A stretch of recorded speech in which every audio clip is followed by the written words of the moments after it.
Hello guys, welcome back to engineering girls. तो हम पढ़ रहे थे cyber security.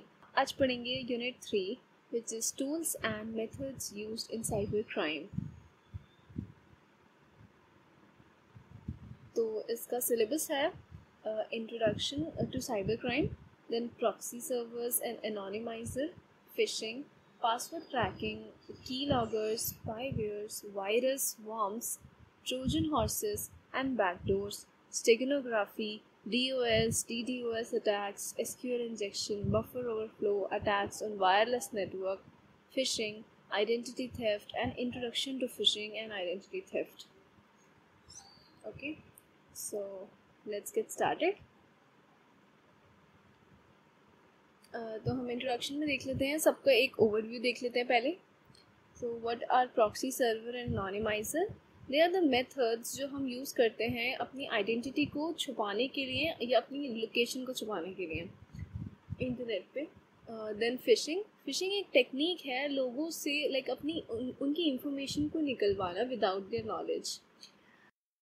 Then password cracking में आपकी वो स्ट्रैटेजीज आती हैं जिससे हम पासवर्ड को ब्रेक करने के लिए, तो अनऑथराइज्ड एक्सेस गेन करने के लिए जो अटैकर्स यूज़ करते हैं.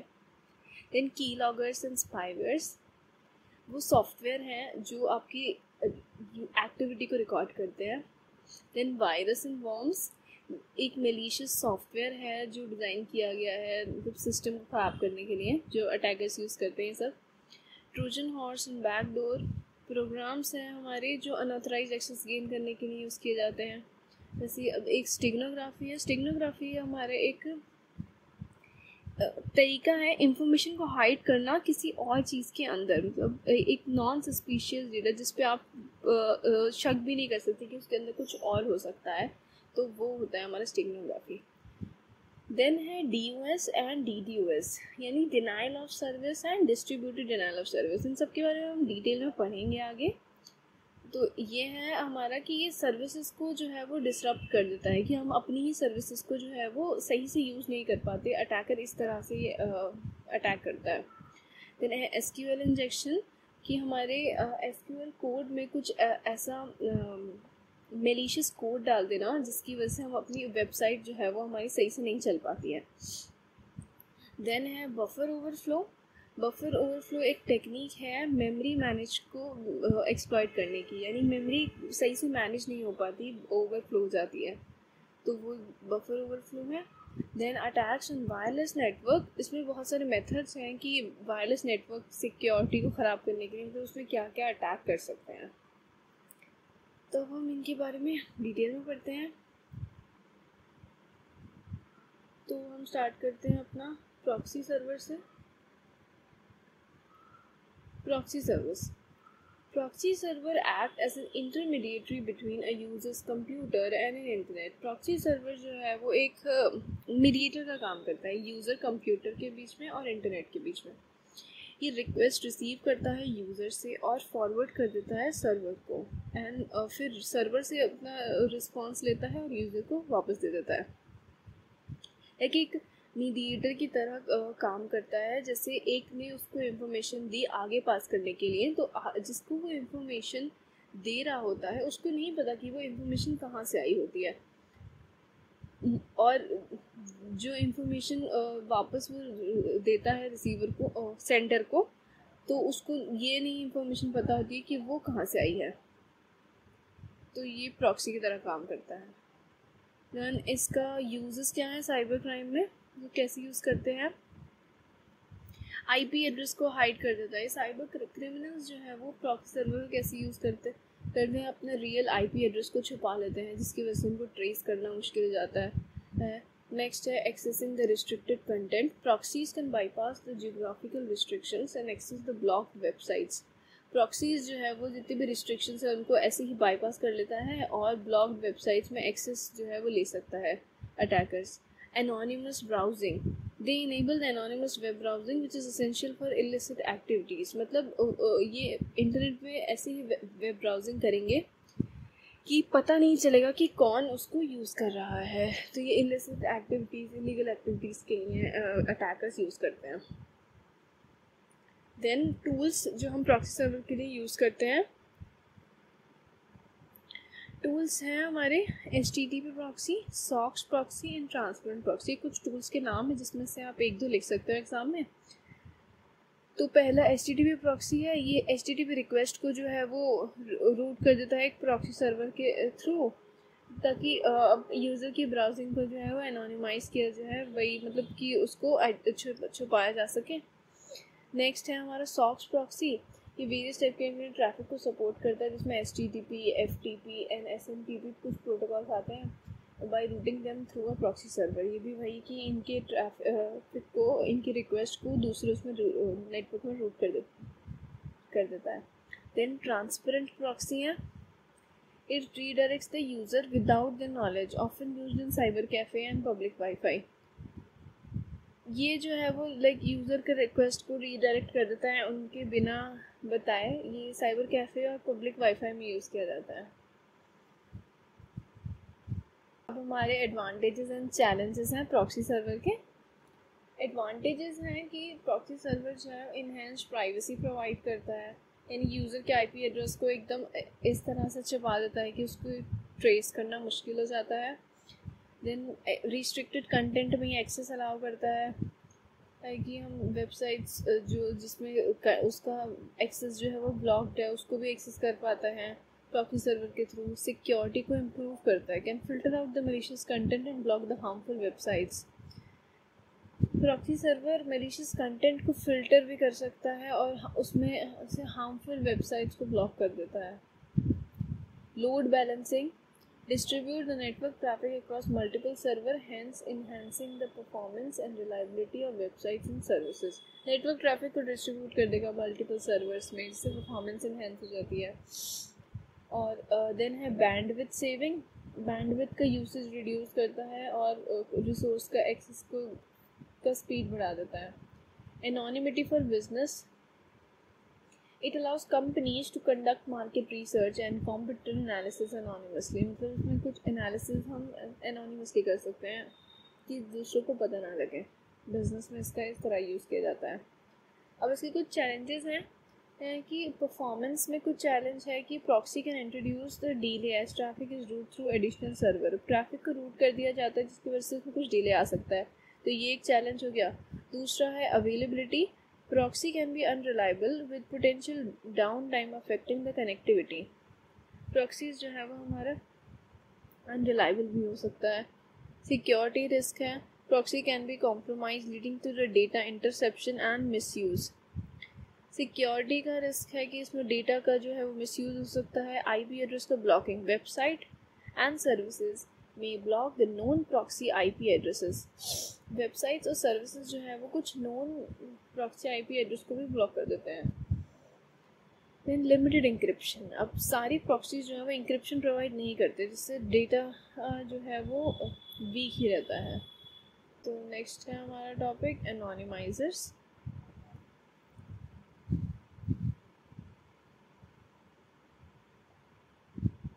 Anonymizers are tools designed to make online activity untraceable by hiding the user IP address and encrypting their internet traffic. Anonymizer एक टूल है हमारा जो ऑनलाइन एक्टिविटी को अनट्रेसेबल बनाता है। ये भी यूज़र के IP एड्रेस को जो है वो हाइड कर देता है और इंटरनेट के ट्रैफिक को जो है वो इंक्रिप्ट करता है। साइबर क्राइम में इसका कैसे यूज़ किया जाता है? प्राइवेसी इन्हेंस्ड करता है ये। एनोनिमाइजर एक additional layer of privacy provide करता है, जिससे लॉ इन्फोर्समेंट के लिए हार्ड हो जाता है साइबर क्रिमिनल्स को ट्रैक करना। मतलब वो बहुत अच्छे से अपने आप को छुपा सकते हैं कि अपने IP एड्रेस को बिल्कुल ट्रेस नहीं होने देते। Avoiding the surveillance, they help in avoiding the government and ISP surveillance.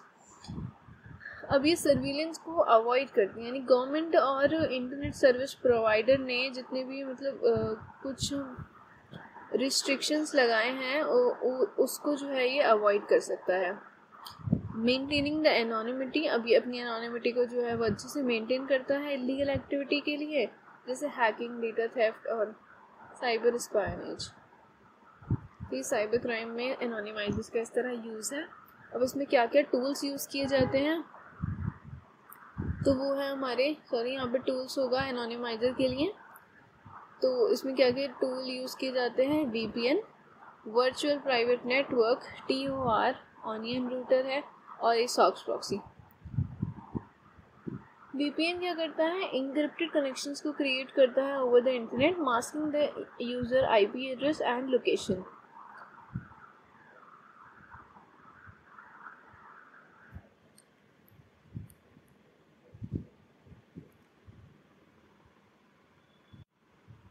VPN क्या करता है? इंक्रिप्टेड कनेक्शंस को क्रिएट करता है इंटरनेट पे, और यूज़र के IP एड्रेस को जो है वो हाइड कर देता है, और लोकेशन को भी। टॉर का काम होता है, टॉर को ऑनियन रूटर भी कहते हैं। ये ट्रैफिक को जो है वो मल्टीपल सर्वर में रूट कर देता है, और हर स्टेज पे उसको इंक्रिप्ट करता है, जिससे एक स्ट्रॉन्ग एनोनिमिटी जो है वो ये प्रोवाइड करते हैं। हर स्टेज पे ये इंक्रिप्ट करता है, इसीलिए जैसे ये लाइक हर लेयर में उसको इंक्रिप्ट कर रहा है, इसलिए इसका नाम ऑनियन रूटर रखा गया है। तो ये दो आप पढ़ सकते हैं इसके लिए। बाकी SOCKS proxy same as proxy server में जो था। देन एडवांटेजेस और चैलेंजेस हैं एनोनिमाइजर के। एडवांटेजेस हैं कि स्ट्रॉन्ग एनोनिमिटी प्रोवाइड करता है, कि यूज़र IP एड्रेस को इस तरह से एकदम लाइक एनोनिमाइज कर देता है कि उसको ट्रेस नहीं कर पाएंगे हम, और encrypt the internet traffic bypassing the censorship, enable the access to website and services blocked by the government. अब गवर्नमेंट या ISP ने जो सर्विसेज ब्लॉक की हैं उनको, उन वेबसाइट्स का भी एक्सेस जो है वो ये ले सकता है। सिक्योरिटी प्रोवाइड करता है, एक अच्छी सिक्योरिटी प्रोवाइड करता है। ये सेंसिटिव कम्युनिकेशन और पर्सनल डेटा को सिक्योर करता है ईज़ड्रॉपिंग से। ऑनलाइन थ्रेट से protection, shield the user from targeted cyber attacks. तो इसको अच्छे काम के लिए भी यूज़ किया जाता है, साइबर अटैक्स से बचाने के लिए भी इसको यूज़ करते हैं।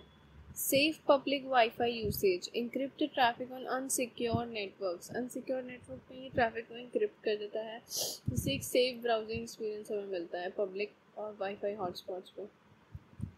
Preventing behavioural profiling, stops the advertiser and companies from building profile based on browsing habit. Advertiser और कंपनी को ये रोकता है प्रोफाइल्स बनाने से उनकी ब्राउजिंग हैबिट्स के हिसाब से। देन चैलेंजेस हैं हमारे, performance and speed.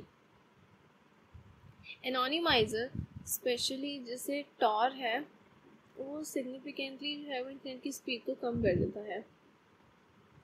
Detection and blocking, some services जो है वो डिटेक्ट कर सकते हैं ब्लॉक द एनोनिमाइज्ड ट्रैफिक, इससे उसकी इफेक्टिवनेस ख़राब होती है। देन इसका यूज़ थोड़ा कॉम्प्लेक्स है, इसको सेटअप करना और करेक्टली यूजिंग द एनोनिमाइजर कॉम्प्लेक्स हो सकते हैं एवरेज यूजर्स के लिए जिनको अच्छे से यूज़ करना ना आता हो। Trust and reliability, user must trust the anonymiser और नॉट लॉगिंग और misusing the data. Legal implication, use of anonymizer for illegal activity can lead to legal repercussions। तो anonymizer का यूज़ करके illegal activities के लिए it can lead to legal repercussions। resource intensive, anonymizers like Tor rely on volunteer nodes which can be resource intensive। anonymizers जैसे Tor है वो volunteer nodes पर rely करता है जो कि resource based हो सकते हैं। Then our next topic is phishing। Fishing जैसे हमने पहले भी पढ़ा है, फिशिंग जैसे आप जानते होंगे, फिशिंग एक टेक्निक है हमारी इंडिविजुअल से उनकी इंफॉर्मेशन, उनका सेंसिटिव कंटेंट को निकलवाना, जैसे उनका यूज़र नेम हो गया, पासवर्ड, क्रेडिट कार्ड क्रेडेंशियल्स वगैरह, उनके लाइक विदाउट देयर नॉलेज हम उनका डेटा जो है वो अटैकर्स जो है वो चुरा लेते हैं।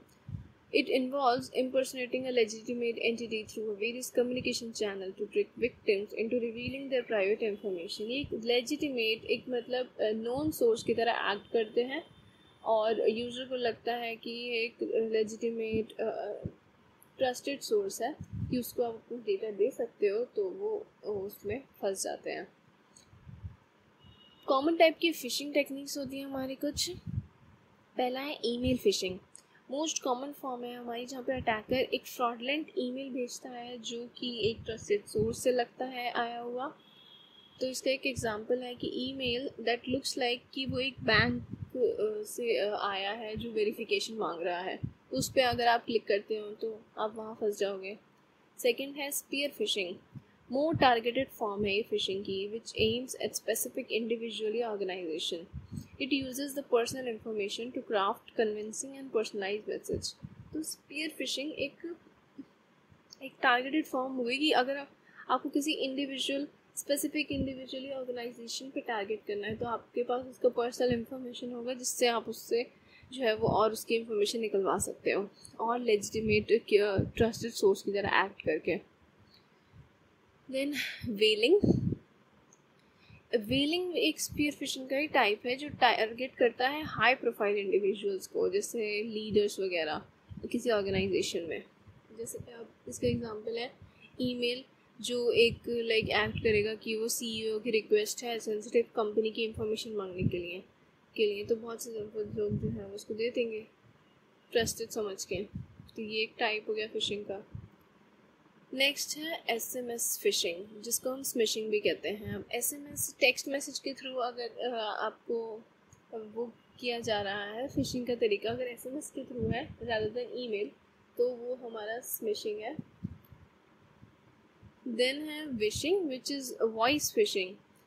फिशिंग जो अगर फ़ोन कॉल पे हो तो अटैकर आपको कॉल करके कॉल करके जो स्कैम होते हैं, जो आपकी इंफॉर्मेशन या OTP वगैरह मांगने के लिए किए जाते हैं जैसे वेरिफिकेशन वगैरह के लिए, तो वो होता है हमारा विशिंग। देन है clone fishing, a technique where attackers replicate a legitimate email but replace the link or attachment with malicious one. Exploit previously sent legitimate email for increased trust. ये क्लोन फिशिंग है कि एक technique है जहाँ पे attackers जो है वो उस ट्रस्टेड ईमेल का ही एकदम रेप्लिकेट बनाता है और लिंक्स को जो है वो रिप्लेस, अटैचमेंट्स को रिप्लेस कर देता है मेलिशियस वन से, उसमें कोड डाल देता है मेलिशियस, जैसे फेक लॉगिन पेज वगैरह बनाना। देन हमारी कुछ टेक्निक्स है जो फिशिंग में यूज़ होती हैं, which is social engineering, manipulate the individual into providing confidential information. Social engineering वही है कि लोगों से उनकी कॉन्फिडेंशियल इंफॉर्मेशन निकलवाने का तरीका, उनको मैनिपुलेट करना किस तरीके से। देन है फेक वेबसाइट्स, हम फेक वेबसाइट्स क्रिएट करके एक ट्रस्टेड वन की तरह एक्ट करके जो है वो क्रेडेंशियल्स का जो है वो कैप्चर करना। Then malware, embedding the malicious software in phishing emails और websites। अब malicious सॉफ्टवेयर, malicious कोड को डाल देना emails या websites में, जिससे victim की डिवाइस जो है वो इन्फेक्ट हो जाती है, उससे आप इंफॉर्मेशन को स्टील कर सकते हो। देन है स्पूफिंग। स्पूफिंग होता है forging the sender information to make it appear as if the message comes from a trusted source। Spoofing भी वही है कि एक इंफॉर्मेशन को जो है वो इस तरह से दिखाना कि वो एक ट्रस्टेड सोर्स से आया है। देन नेक्स्ट टॉपिक हमारा है पासवर्ड क्रैकिंग। पासवर्ड क्रैकिंग हमारा एक मेथड है जो साइबर क्रिमिनल्स यूज़ करते हैं अनऑथराइज्ड एक्सेस गेन करने के लिए सिस्टम के पासवर्ड को क्रैक करके। It involve various techniques and tools to determine और गेस अ पासवर्ड। इसमें बहुत सारे टूल्स और टेक्निक्स होती हैं जो यूज़ करते हैं पासवर्ड को गेस करने के लिए। And the goal is to find a password that can be used to access the protected system, network और account जिससे उनको एक्सेस मिल सके। अब इसके कुछ कॉमन टेक्निक्स हैं। पहला है हमारा brute force attacks. Brute force attacks में वो हर पॉसिबल कॉम्बिनेशन ऑफ कैरेक्टर्स को ट्राई करता है जब तक उसको वो पासवर्ड सही नहीं मिल जाता। नेक्स्ट है हमारा डिक्शनरी अटैक। डिक्शनरी अटैक में वो कुछ कॉमन पासवर्ड्स जो होते हैं, लाइक एक डिक्शनरी में कुछ हमारे पर्टिकुलर वर्ड्स होते हैं, वैसे ही कुछ कॉमन पासवर्ड्स की लिस्ट को जो है वो यूज़ करता है पासवर्ड को गेस करने के लिए। नेक्स्ट हमारा rainbow table attack. It utilize the pre computed table of hash values for different password combination. अब हर पासवर्ड में अब हर कैरेक्टर की एक हैश वैल्यू होती है, जिसकी वजह से वो हैश टेबल में उसको कुछ अगर उसको पता होगा तो वो हैश टेबल से उसकी वैल्यू मैच करके जो है वो गेस कर सकता है, कुछ क्रिप्टोग्राफिक हैश फंक्शंस वगैरह लगा के। तो ये एक टेक्निक है। देन है हमारा फिशिंग, वही कि पासवर्ड्स को रिवील करना, लाइक यूजर्स को इस तरह से ट्रिक कर दो कि वो अपना पासवर्ड जो है वो आपको दे दें।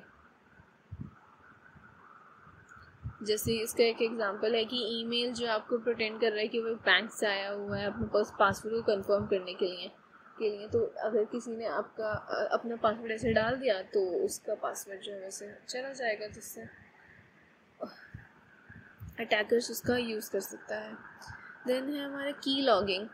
की लॉगिंग होता है जब एक की लॉगिंग भी एक मैलिशियस सॉफ्टवेयर ही है जो आपके कीबोर्ड पे जितने भी की स्ट्रोक आप प्रेस करते हो उसका सबका जो है वो रिकॉर्ड अपने पास रखता है, तो उससे आपका पासवर्ड भी रिकॉर्ड हो जाता है।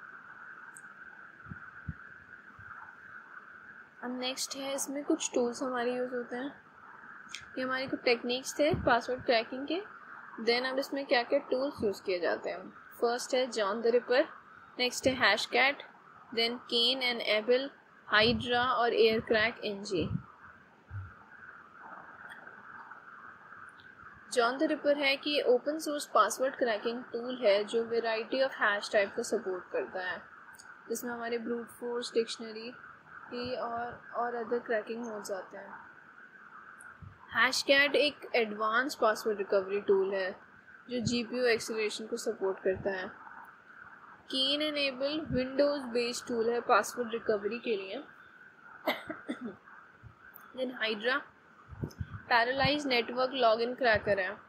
It supports numerous protocols making it versatile for network password cracking. Aircrack NG includes password cracking capability for WP and WEP encrypted networks। ये कुछ टूल्स का यूज़ करके आप पासवर्ड क्रैक कर सकते हैं। प्रिवेंशन एंड प्रोटेक्शन, अब strong password policies, multi factor authentication, regular password changes, monitoring alerts, education and awareness, ये सब मेजर्स जो है वो हमें लेने चाहिए अपने पासवर्ड को क्रैक करने से बचाने के लिए। कि आपको स्ट्रॉन्ग पासवर्ड लगाना चाहिए, उसमें मल्टी फैक्टर ऑथेंटिकेशन होना चाहिए, पासवर्ड को रेगुलरली आपको चेंज करते रहना चाहिए, मॉनिटरिंग करना चाहिए और जो अलर्ट्स वगैरह आते हैं उसको चेक करते रहना चाहिए और उसके बारे में आपको एजुकेशन लेनी चाहिए। द नेक्स्ट टॉपिक इज की लॉगर्स। की लॉगर हमारा मैलिशियस प्रोग्राम है, जैसे मैंने अभी बताया था, जो आपकी कंप्यूटर के कीबोर्ड में आप जितना भी की स्ट्रोक प्रेस करते हो उसको रिकॉर्ड करता है कीबोर्ड पे। They capture everything you type, including the username, password and other sensitive information। जो भी आप टाइप करते हो, लॉगिन क्रेडेंशियल्स वगैरह, तो वो सब कुछ रिकॉर्ड कर लेता है। अब की लॉगर्स जो है वो हमारे दो टाइप के होते हैं, सॉफ्टवेयर की लॉगर एंड हार्डवेयर की लॉगर।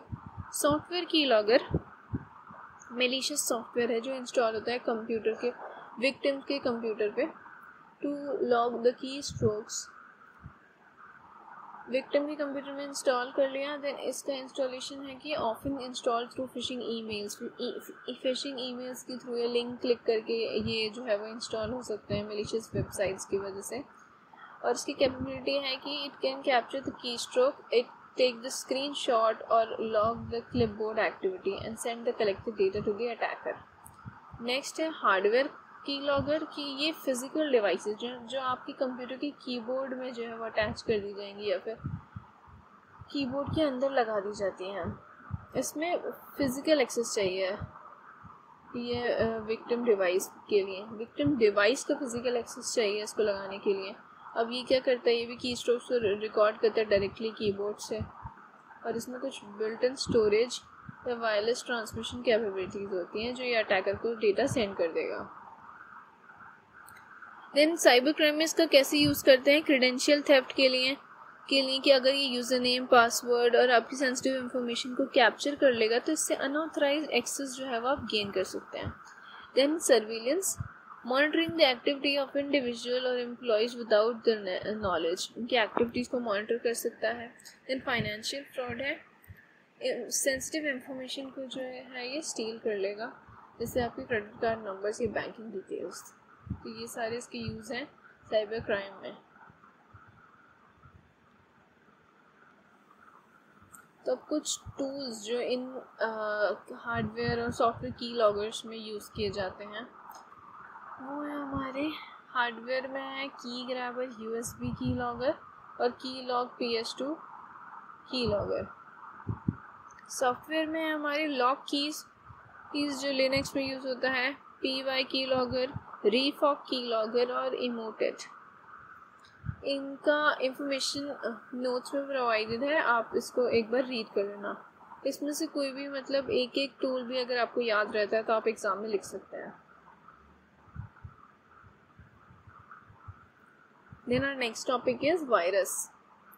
अब वायरस क्या होता है? वायरस एक टाइप का मालवेयर है जो that attach itself to a legitimate program, जो प्रोग्राम से खुद ही अटैच हो जाता है फाइल से और इसको ह्यूमन एक्शन चाहिए स्प्रेड होने के लिए। लाइक आप कुछ इंस्टॉल करते हो तो उसके साथ जो है वो कभी एक वायरस वगैरह आ जाता है जो आपकी ही एक्टिविटी की वजह से जो है आपके कंप्यूटर में स्प्रेड हो सकता है, और एक बार एक्टिवेट होने के बाद ये रेप्लिकेट हो सकता है और अदर प्रोग्राम्स और फाइल्स में भी स्प्रेड हो जाता है। तो वायरस की कैरेक्टरिस्टिक्स हैं रेप्लिकेशन, कि attach to the executable file और डॉक्यूमेंट्स, और जो है ये स्प्रेड हो जाता है जब भी होस्ट इसको एग्जीक्यूट करता है। एक्टिवेशन है, इसमें यूज़र का इंटरेक्शन जो है की ज़रूरत पड़ती है इन्फेक्टेड होस्ट फाइल को एग्जीक्यूट करने के लिए। देन पेलोड, ये डेटा को करप्ट या डिलीट कर सकता है, सिस्टम को ख़राब कर सकता है, और भी इससे बहुत सारे डैमेज हो सकते हैं आपके कंप्यूटर में। एग्जाम्पल्स हैं वायरस के, जैसे एक है मेलिसा वायरस, एक है आई love you virus. Melissa virus क्या है? एक मास मेलिंग मैक्रो वायरस है जो रैपिडली स्प्रेड हुआ था ईमेल के थ्रू 1999 में, जिससे क्या हुआ था, causing infected computers to automatically send the infected documents to contacts in the user address book. मतलब इस तरह से वायरस फैल गया था कि एक कंप्यूटर इन्फेक्ट हो गया था तो ऑटोमेटिकली जो है वो डॉक्यूमेंट्स को जो है वो सेंड कर रहा था कॉन्टैक्ट्स में, उसके जितने भी कॉन्टैक्ट्स थे उसमें। Then I love you virus, जिसको लव बग भी कहते हैं, एक कंप्यूटर वॉर्म है जो स्प्रेड हुआ था 2000 में with the subject I love you and N attach script file. तो जब इसको ओपन करता है कोई तो वो फाइल्स को जो है वो ओवरराइट कर देता है, पासवर्ड स्टोर करता है and spread itself to the contacts. Next topic is worms. Worm भी हमारा एक मालवेयर है, लेकिन इसकी मतलब लाइक वायरस से कैसे डिफरेंस है कि ये सेल्फ रेप्लिकेशन प्रॉपर्टी है इसके अंदर, कि खुद जो है वो रेप्लिकेट होता रहता है एंड इंडिपेंडेंटली स्प्रेड होता है नेटवर्क्स में without needing to attach itself to host a program. Worms exploit the vulnerabilities in operating system, जितनी भी वीकनेस होती हैं ऑपरेटिंग सिस्टम में, एप्लीकेशन में, उसको जो है वो ख़राब कर देता है वॉर्म्स। कैरेक्टरिस्टिक है वॉर्म्स की कि सेल्फ रेप्लिकेशन होता है इसमें, ये नेटवर्क स्प्रेड, नेटवर्क में जो है ये स्प्रेड हो जाता है, और पेलोड बैंडविड्थ को कंज्यूम कर लेगा, सिस्टम शटडाउन उसको स्लो कर देगा, और कुछ एडिशनल जो है वो मालवेयर को भी ये ला सकता है। इसके एग्जांपल है कोड रेड वॉर्म और MyDoom worm. Code Red worm एक नेटवर्क वॉर्म है जो माइक्रोसॉफ्ट के वेब सर्वर की वीकनेसेस को एक्सप्लॉइट किया था इसने 2001 में, allowing it to deface the website and launch the denial of service attack. MyDoom worm है एक फास्ट स्प्रेडिंग ईमेल वॉर्म है जो 2004 में आया था, generating the massive amount of spam and launching the distributed denial of service attack. Then ये कुछ difference है वायरस और वॉर्म के बीच में, कि वायरस दोनों ही मालवेयर हैं पहले तो, लेकिन वायरस क्या है? मालवेयर है जो एक फाइल या प्रोग्राम से अटैच होकर आया होता है। वॉर्म है एक मालवेयर है जो सेल्फ रेप्लिकेट होता है। वायरस को ह्यूमन एक्शन का रिक्वायरमेंट होता है, वॉर्म जो है वो ऑटोमेटिकली स्प्रेड होता है नेटवर्क के थ्रू। तो अब वायरस को जो है वो होस्ट फाइल चाहिए अपने से अटैच होने के लिए, क्लियर एग्जीक्यूट होने के लिए। वॉर्म को जो है कोई होस्ट फाइल की रिक्वायरमेंट नहीं होती है। इन्फेक्टेड होस्ट की वजह से ये एक्टिवली जो है वो एक्टिवेट हो जाते हैं, और वॉर्म जो है वो सेल्फ एक्टिवेट होते हैं नेटवर्क में एक्सप्लॉइटेशन की वजह से। वायरस का टारगेट जो है फाइल से प्रोग्राम होता है, वॉर्म का जो है वो नेटवर्क की रिसोर्सेज ही होती हैं। और प्रोपगेशन मेथड है वायरस के कि इन्फेक्टेड फाइल और प्रोग्राम से ही जो है वो आगे प्रोपगेट करते हैं, और ये नेटवर्क के वल्नरेबिलिटीज़ की वजह से। एग्जाम्पल हमने अभी देखे और इसका इम्पैक्ट क्या है। वायरस जो है वो करप्ट और डिलीट कर सकता है फाइल्स को, सिस्टम को बिल्कुल ख़राब कर देता है। और वॉर्म्स जो है वो बैंडविड्थ को कंज्यूम करता है, इससे वो स्लो डाउन हो जाता है system.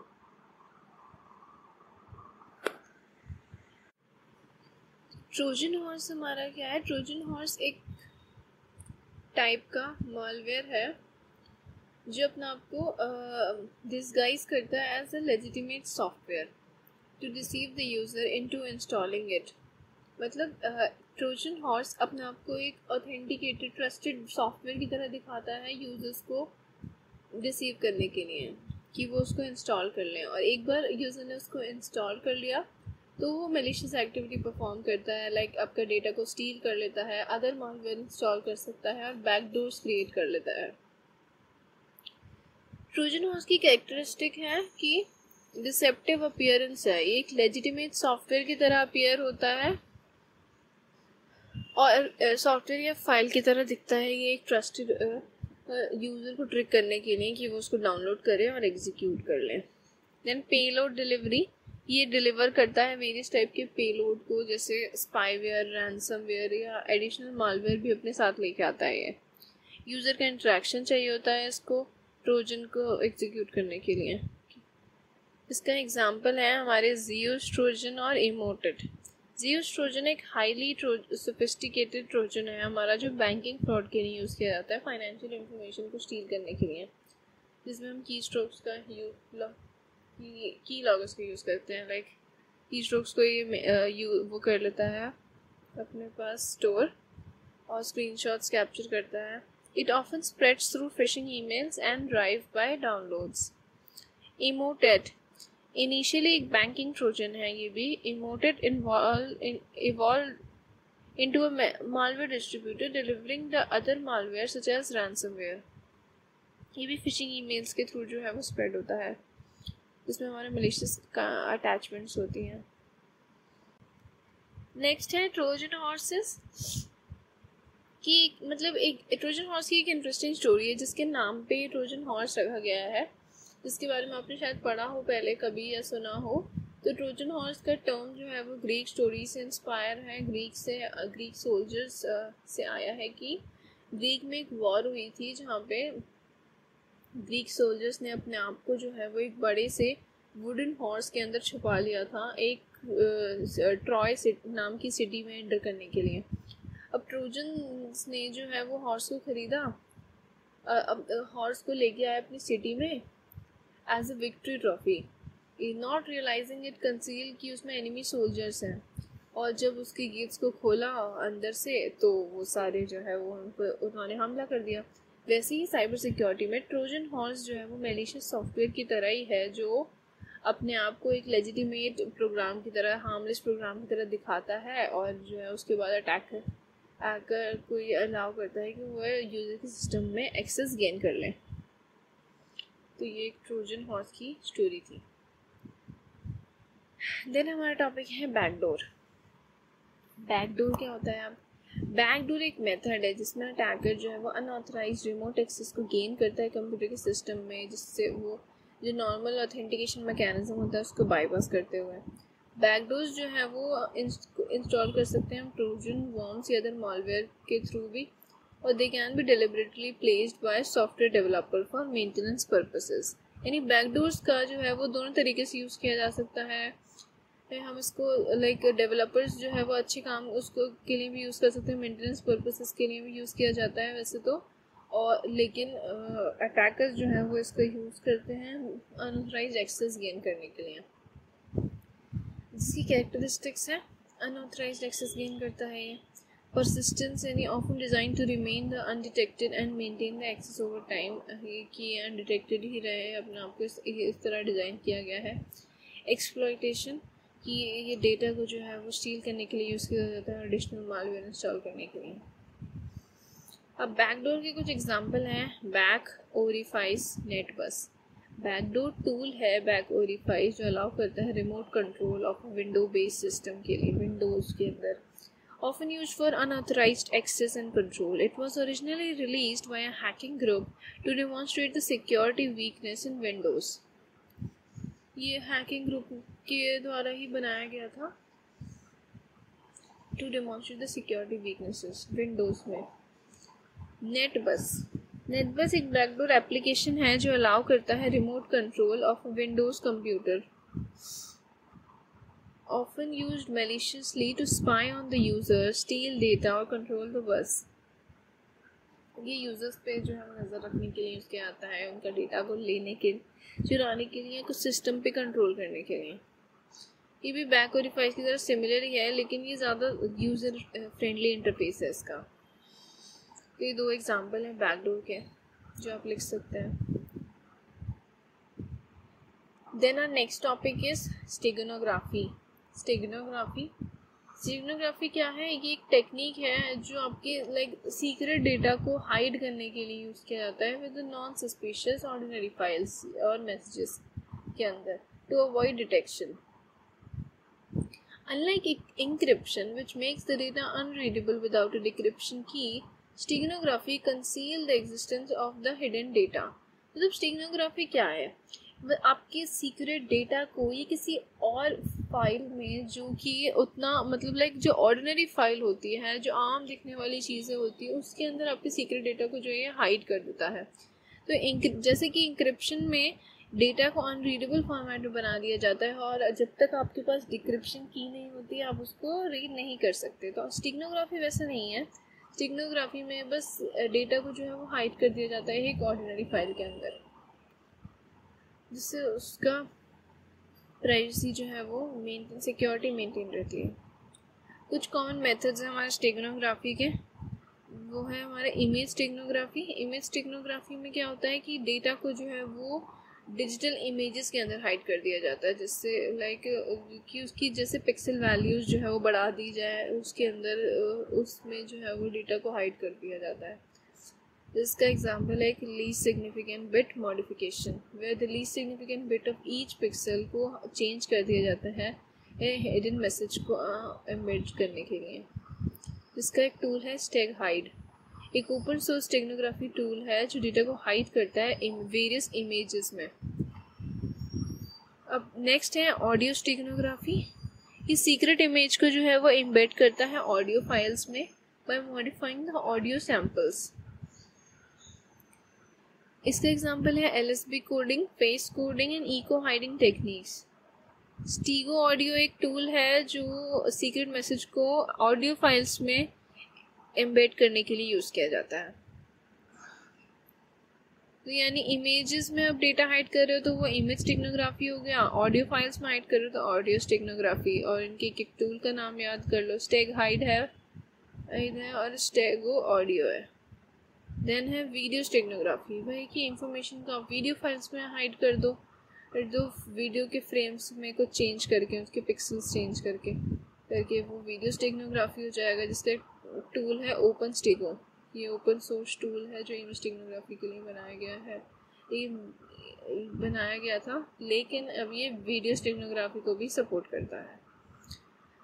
Next is text steganography की हिडन डेटा को जो है टेक्स्ट फाइल्स में हाइड कर देना, कि उसकी टेक्स्ट का स्ट्रक्चर और फॉर्मेट में कुछ चेंजेस लाके, कि जो जैसे एग्जांपल हमारा इनविजिबल कैरेक्टर्स का यूज़ करके, फॉन्ट साइज में चेंज करके या एक्स्ट्रा स्पेस इंसर्ट करके उसमें आप डेटा को जो है वो हाइड कर सकते हैं।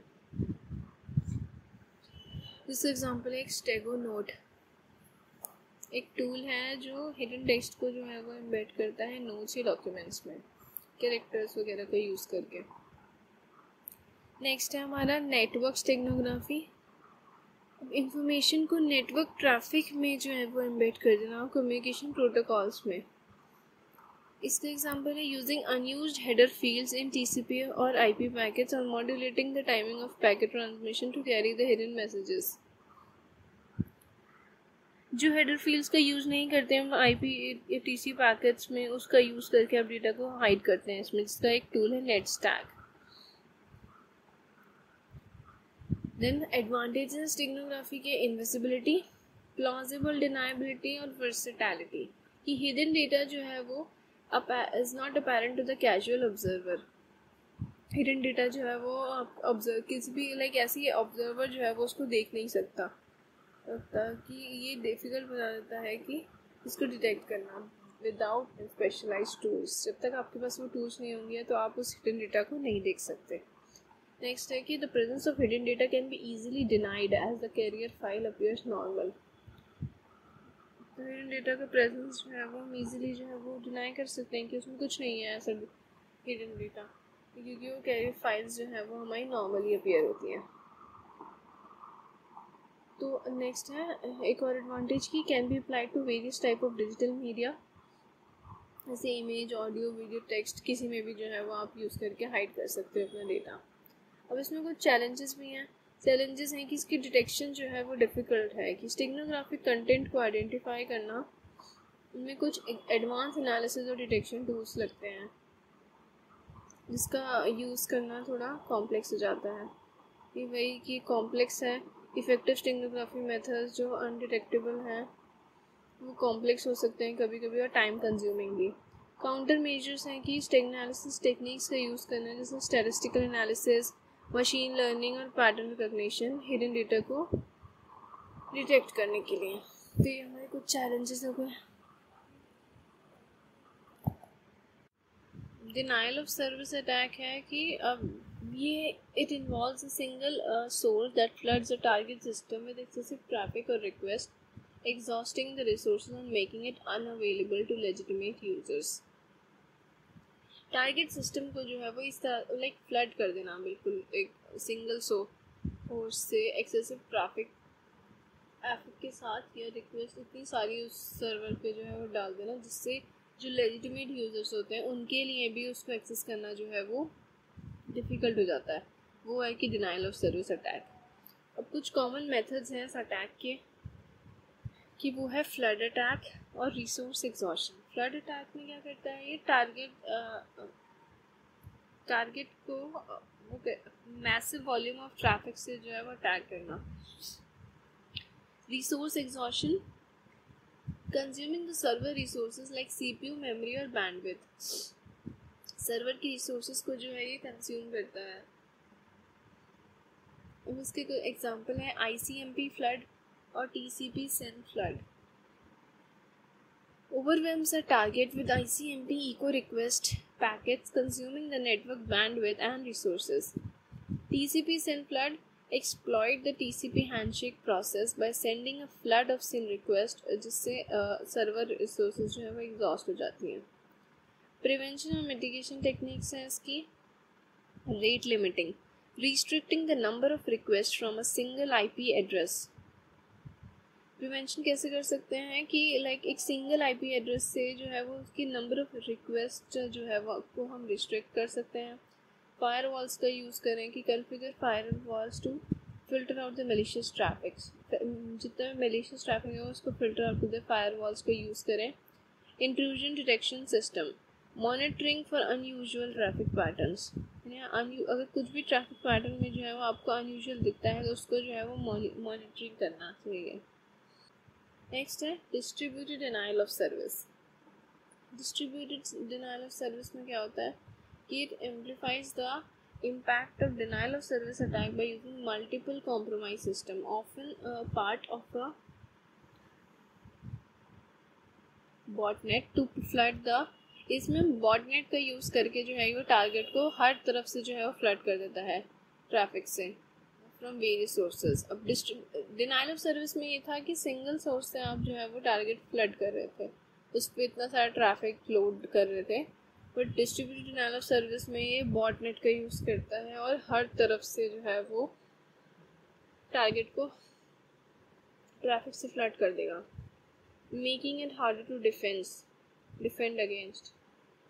कॉमन मेथड्स हैं इसके कि botnet, it is a network of compromised devices controlled by the attacker to launch coordinated attacks। बहुत सारे malicious attackers का जो है वो ग्रुप होता है जिसको बॉटनेट कहते हैं, उसका यूज़ किया जाता है अटैकर द्वारा अटैक्स को इस अटैक को लॉन्च करने के लिए। एम्प्लीफिकेशन अटैक है कि exploiting the vulnerabilities in network protocol to amplify the volume of attack।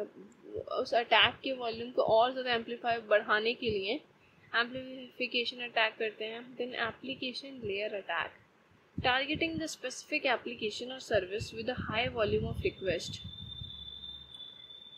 Specific application को टारगेट करता है या सर्विस को टारगेट करता है एक हाई वॉल्यूम ऑफ रिक्वेस्ट के साथ, उसमें बहुत सारी रिक्वेस्ट भर देगा. इसकी कुछ एग्जांपल हैं. मेरा आई बॉटनेट है और डीएनएस एम्प्लीफिकेशन. मेरे आई बॉटनेट में क्या है, utilises the compromised IoT devices to conduct massive scale DDoS attack, notably the 2016 Dyn attack. DNS amplification, it exploits the DNS server to amplify the attack traffic, flood the target with large volume of data. इसके कुछ prevention और mitigation है कि traffic analysis में क्या करेंगे, identifying and filter the malicious traffic using the advance analytics करके malicious traffic को आइडेंटिफाई और फिल्टर कर दो. Then DDoS protection services, leveraging the cloud-based services and specialized solutions to absorb and mitigate the attacks. Or redundancy, implementing the redundant system and failover strategy to maintain the service availability. Next topic is SQL injection. SQL injection एक type का cyber attack है जिसमें आप database को target करते हैं. एक malicious SQL code को इंजेक्ट कर देना इनपुट फील्ड्स में, तो डेटाबेस को टारगेट करने के लिए यूज़ किया जाता है ये. अब इसमें कुछ कॉमन मेथड्स हैं हमारे एसक्यूएल इंजेक्शन के. एरर बेस्ड एसक्यूएल इंजेक्शन और union based SQL injection. Error based में क्या होता है, it exploits the database error messages, जैसे select star from user where ID is equal to 1. ये एक मैसेज है, एक क्वेरी है जो हम एसक्यूएल में लिखते हैं, इसको जो है वो लाइक ये एरर वो कर देना, इसमें कुछ जो है वो ट्रिगर करके कि इस क्वेरी के थ्रू आप डेटाबेस के स्ट्रक्चर को रिवील करवा रहे हो. तो कुछ इस तरह से लाइक मैलिशियस कोड को जो है वो कर देना, इसमें एम्बेड कर देना, वो होता है हमारा ये एसक्यूएल इंजेक्शन अटैक. दूसरा यूनियन बेस्ड में क्या है कि मल्टीपल क्वेरीज को के रिजल्ट को कंबाइन करता है यूनियन के थ्रू एडिशनल डेटा को जो है वो और एक्सेस करने के लिए. इसमें प्रिवेंशन और मिटिगेशन है कि utilise the stored procedure to encapsulate the SQL code, reducing direct interaction with SQL queries from user input. Utilize the stored procedure to encapsulate the SQL code. आपको अपने SQL कोड को like encapsulate करना जो है वो उसको आना चाहिए कुछ प्रोसीजर ऐसे, जिससे SQL क्वेरीज का यूज़र के साथ डायरेक्ट इंटरेक्शन जो है वो अवॉइड हो. नेक्स्ट है कि इनपुट वैलिडेशन और सैनिटाइजेशन, की validate and sanitise the all user input to prevent the malicious data from being processed by SQL engine. सारे यूज़र इनपुट को जो है वो वैलिडेट कर दो जिससे malicious data जो है वो SQL में ना आ सके. filter out or escape the special character in user input. Web application firewall. अब deploy the web application firewalls to detect and block the SQL injection attacks before they reach the application. तो ये कुछ methods use करके आप SQL injection को prevent कर सकते हैं. नेक्स्ट है हमारा बफर ओवरफ्लो. बफर ओवरफ्लो क्या है? बफर ओवरफ्लो एक is a vulnerability in software है where program writes more data to a buffer. अब बफर क्या होता है? एक टेम्पररी स्टोरेज डेटा होता है हमारा, जहाँ पे डेटा जो है वो टेम्पररी स्टोर रहता है. अब बफर ओवरफ्लो क्या करता है? ये एक वल्नरेबिलिटी है सॉफ्टवेयर में जहाँ प्रोग्राम जो है वो ज़्यादा से ज़्यादा डेटा जो है वो बफर में डाल देता है, जिससे एडजेसेंट मेमोरी लोकेशंस जो है वो ओवरराइट हो जाती हैं. It leads to unpredictable behaviour, crash and potential execution of malicious code. इससे बिहेवियर और उसका जो है वो चेंज हो जाएगा और कोड वो जो है वो क्रैश भी हो सकता है. कॉमन मेथड्स हैं हमारे कुछ बफर ओवरफ्लो के, स्टैक बेस्ड और हीप बेस्ड. स्टैक बेस्ड में क्या होता है? Occurs when a buffer located on the stack tag जो हम फंक्शन कॉल मैनेजमेंट के लिए यूज़ करते हैं स्टैक में is overflowed, potentially overwriting the return address और अदर क्रिटिकल स्टैक डेटा।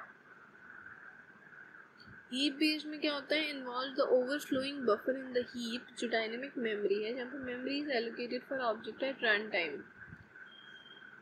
तो ये बफर को ओवरफ्लो कर देता है हीप में। This can corrupt the memory management structure और manipulate the function pointers. Memory management के स्ट्रक्चर को जो है वो ख़राब कर देता है।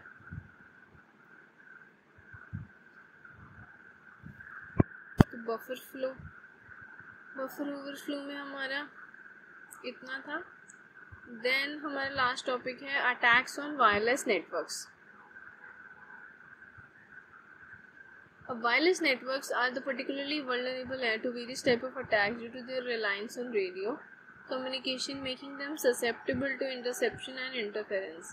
अब वायरलेस नेटवर्क जो होते हैं हमारे, उस पर जो अटैक्स हमारे होते हैं, कुछ वायरलेस नेटवर्क्स हमारे वल्नरेबल होते हैं ना बहुत तरीके के अटैक्स से, क्योंकि वो जो है वो अलग अलग उस पर डिपेंडेंट है, जहाँ से ये वेरियस अटैक्स जो है वो पॉसिबल हो सकते हैं। तब कुछ कॉमन अटैक्स हैं हमारे WEP और WPA की cracking, exploiting the weaknesses in wireless encryption protocols. अब ये जो WEP WPA हमारे जो इंक्रिप्शन प्रोटोकॉल्स हैं, इसमें जो है वो इसकी वीकनेस एक्सप्लॉइट कर देना अनऑथराइज्ड एक्सेस गेन करने के लिए, जिसमें टूल्स यूज़ किए जाते हैं AirCrackNG to capture and analyse the packets. अब नेक्स्ट है rogue access points, setting up unauthorised access points that mimic the legitimate ones to intercept and manipulate network traffic. एक अनऑथराइज्ड एक्सेस पॉइंट जो है वो setup करना जो कि legitimate once की तरह जो है वो दिखेगा और नेटवर्क ट्रैफिक को मैनिपुलेट करने के लिए। एक अटैकर जो है फेक एक्सेस पॉइंट क्रिएट करता है सिमिलर नेम के साथ, जिससे यूजर्स जो है वो ट्रिक हो जाते हैं उससे कनेक्ट होने के लिए। नेक्स्ट है man in the middle attack, intercepting and altering the communication between two parties without their knowledge. एक अटैकर जो है वो दो पार्टीज के बीच में जो है उनकी कम्युनिकेशन को ख़राब कर देता है, ऑल्टर कर देगा, कुछ चेंजेस कर देगा उनके बिना नॉलेज के। एक attacker intercepts data between a user and a legitimate access point, potentially altering the communication और स्टीलिंग द सेंसिटिव इंफॉर्मेशन, जिससे वो उनके बीच की सेंसिटिव इंफॉर्मेशन जो है वो भी चुरा सकता है। फिर हमारे Bluetooth attacks, exploiting the vulnerability in Bluetooth to intercept data और gain unauthorized access। अब ब्लूटूथ के थ्रू भी जो है वो अनऑथराइज एक्सेस जो है वो गेन किया जा सकता है, जिसमें हमारे कुछ टाइप्स होते हैं, ब्लू जैकिंग, ब्लू स्नार्फिंग और ब्लू बगिंग। ब्लू जैकिंग में क्या होता है, कुछ अनसॉलिसिटेड मैसेजेस जो है वो सेंड किए जाते हैं। ब्लू स्नार्फिंग में अनऑथराइज्ड एक्सेस गेन करते हैं इंफॉर्मेशन का, और ब्लू बगिंग में डिवाइस पे ही जो है ये पूरा कंट्रोल ले सकता है। ये ब्लूटूथ अटैक के टाइप्स हैं। अब वायरलेस नेटवर्क्स से बचने के लिए हम क्या प्रिवेंशन यूज़ कर सकते हैं? Strong encryption, use robust encryption protocol जैसे WP3 है to secure the wireless communication. Strong encryption protocols का यूज़ करना चाहिए, ठीक है, जैसे WPA3 वायरलेस कम्युनिकेशन को सिक्योर करने के लिए। नेटवर्क मॉनिटरिंग, कंटिन्यूसली आप अपने वायरलेस नेटवर्क्स को जो है वो मॉनिटर करते रहो सस्पिशियस एक्टिविटी के लिए। Authentication and access control, strong authentication mechanism का यूज़ करना चाहिए, कंट्रोल एक्सेस बस करना चाहिए वायरलेस नेटवर्क में। Regular updates, keep the firmware and software for wireless devices update to protect against known vulnerabilities. Regular update करते रहना चाहिए। देन है user education, educate the user about the risk of wireless networks and best practices for security. अब users को जो है वो educate करना चाहिए अब जितने भी वायरलेस नेटवर्क के रिस्क हैं और सिक्योरिटी की बेस्ट प्रैक्टिसेस को लेते हुए। तो लास्ट टॉपिक हमारा एक आइडेंटिटी थेफ्ट भी बचा है। आई नो ये वीडियो थोड़ी लंबी हो गई है, but thank you for watching. But ये लास्ट टॉपिक है, आइडेंटिटी थेफ्ट। आइडेंटिटी थेफ्ट का मतलब है कि involves the unauthorised acquisition and the use of someone's personal information, typically for financial gain. Attackers may use this information to commit fraud, such as opening credit accounts, making unauthorized purchases, or accessing the sensitive services. Identity theft जैसे नाम से ही पता चल रहा है कि किसी की इंफॉर्मेशन, पर्सनल इंफॉर्मेशन वगैरह को यूज़ करके जो है वो कुछ उसके बिहाफ पे जो है वो फ्रॉड करना। जैसे आप उसके फाइनेंशियल इंफॉर्मेशन को गेन कर लो तो आप फ्रॉड कमिट कर सकते हो, जैसे क्रेडिट अकाउंट उसका खोल देना और कुछ अनऑथराइज परचेजेस कर लेना। तो इसमें कुछ की पॉइंट्स हैं हमारे। Personal information theft, stealing the data like social security numbers, credit card details or bank account information. Account takeover, gaining the unauthorized access to existing account and using them for fraudulent activity.